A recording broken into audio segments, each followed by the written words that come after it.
Hello, my name is AJ. I'm your HYPOXiX coach for today, and we have level 4.1 standing split rotation. I'm going to have my right side facing that band squid, that tether point, tethered at navel height. Let's be on the same side together. And this is the far foot, meaning the left foot is going to be forward, the far foot from the tether point. It works a variety of muscles in a different way than standing with the near foot, and this is why we have both versions. Now, for today, in contrast to our other standing split rotation, we're going to be a nice underhand grip. Okay, here's the movement. First, let me demonstrate. 1, 2, 3, 4 is your stride length. That's important. Now, here's what it looks like. I'm here, and I'm here. I'm pulling my shoulder blades together when the arms bend, and I'm letting them push apart when they straighten. Now let's get specific with the front foot. And something I forgot to mention, if you're working with a HYPOXiX coach and they've suggested a different resistance for you or sets or reps based on your unique assessment, of course you want to follow that because that's there to optimize your program. Otherwise, this is a perfect starting place, so start with the yellow band for this one. Hands are shoulder width apart for this one. So now here, the front foot, the weight is on the big toe and the inner heel of that front foot. That's important. The knee shoots a laser over the third toe, but it's stacked over the ankle. So it's not here, but it's here.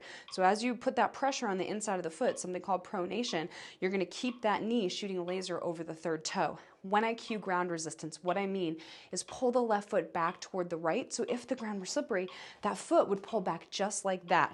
Feel that out. Big toe, inner heel, pull that foot back. Ooh, pull that foot back. You feel those hamstrings, feel those glutes. Amazing. Now the gaze specificity, incredibly specific with the eyeballs in every HYPOXiX functional exercise because we're working the shape of our eyeball, the muscles of our eyes, our cognition, our nervous system at a variety of levels. And so it's important to work the eyes. Let's work them with our functional movement. So I'm staring at my knee. It's a fixed point gaze here.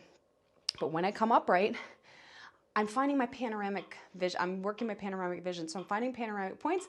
There's one on my left, there's one on my right. Find it now, lock it in, and that's what you're staring at every single time you come upright. Now, make sure you're hinging at the hip and not at the low back. Just put a hand on your low back.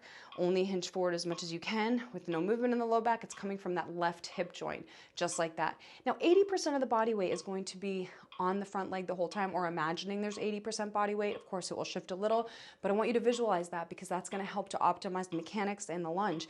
Now, third toe is driving into the ground with the back foot. Feel that out. It's not on the big toe, but it's on the third toe for this particular exercise. Okay, so we're here, ground resistance, head is pushing back in that HYPOXiX headstands, which is pushing back into an imaginary set of hands, but also getting lifted up, like tractioned up, creating height in the spine as you go through the exercise. So ground resistance, big toe, inner heel. Staring at the knee, fixed point gaze, and up. One more point here. Don't let the right side of the ab ribbon fall lower than the left. You want to keep it parallel to the ground. Don't sacrifice the lateral pelvic stability to reach that knee to the ground. Doesn't matter. Small knee bend at first, just keep your pelvis level, and then over time, you can deepen that knee bend in the back as you become more advanced, keeping your pelvis nice and level. Now, here, we're loosening our ab ribbon on the engaged exhale. Always moving through the exhale, and we pause the movement on every engaged inhale, filling the ab ribbon at the base of the ribs. I know it's a lot to think about. If it's your first time, stay connected to the breath, stay connected to your ab ribbon, not moving in the low back. Even if you just start here, don't even bend that back leg. And then over time, you're going to layer on those other mechanics to optimize your rotational standing split. So let's take it from our zip up activation. Let's get it a position. Ground resistance, big toe, inner heel. Stare at the knee. Knee is stacked. Pelvis is level. Zip up activation. Inhale. Hiss, 2, 3, 4, 5. Inhale 1. Inhale 2.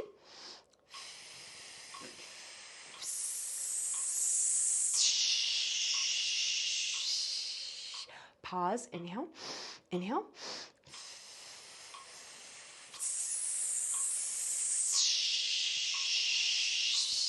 Loosen your ribbon. Now tighten it. Inhale. Inhale.